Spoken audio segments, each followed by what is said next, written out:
Un vecchio detto popolare affida a Natale la capacità di rendere benevoli gli animi delle persone. Non sempre i detti trovano conferma, ma nel caso che vi raccontiamo oggi possiamo liberamente affermare che le eccezioni esistono. Parliamo della donazione che un imprenditore ha fatto ad un'associazione di volontariato, la Confraternita Misericordia di Favara, che grazie alla generosità dell'agrigentino Osvaldo Maiorca, titolare dell'omonimo atelier di abiti da sposa, avrà in dotazione un sofisticato defibrillatore portatile.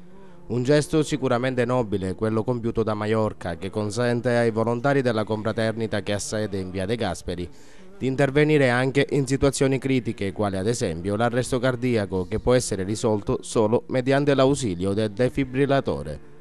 Osvaldo Maiorca precisa che il suo gesto non vuole assolutamente avere scopi promozionali e di questo ne siamo testimoni diretti, poiché per intervistare l'imprenditore abbiamo dovuto insistere parecchio. Noi riteniamo che attraversiamo un momento difficile economicamente e quindi un gesto di solidarietà in questi casi è sempre opportuno e sembra una cosa che ci gratifica.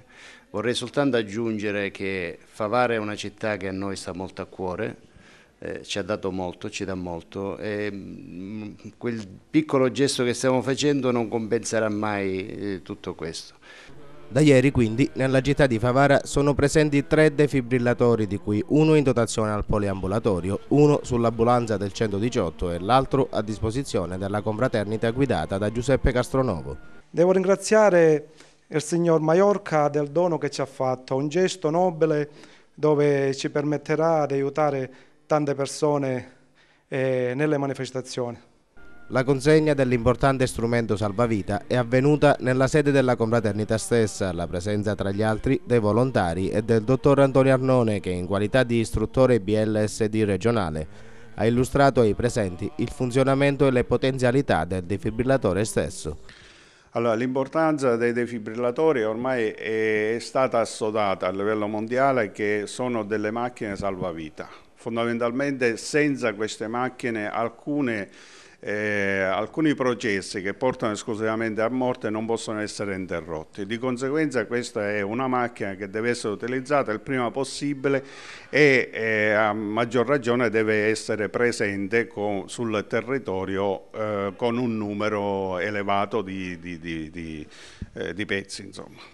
Consapevole dell'importanza di avere a disposizione un defibrillatore, si è detto anche il vice governatore della confraternita Tommaso Ballanza, operatore quest'ultimo che per anni ha svolto servizio nel Corpo Nazionale dei Vigili del Fuoco e che quindi conosce bene le situazioni di emergenza. Un'attrezzatura particolare che è molto importante. Noi da 13 anni cooperiamo con le ambulanze eccetera e poi facciamo pure assistenza nelle manifestazioni, quindi di piazza, nei cortei eccetera, iniziative della Chiesa e del Comune.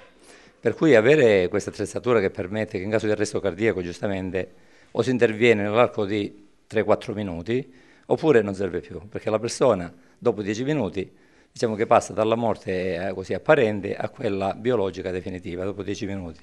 Quindi avere questa attrezzatura è importante perché al momento che ci troviamo a fare assistenza e malauguratamente una persona deve andare in arresto cardiaco, noi applichiamo questa attrezzatura e possiamo risolvere il problema di rianimare la persona e portarla in vita, perché in quel momento il cuore è fermo, si arresta.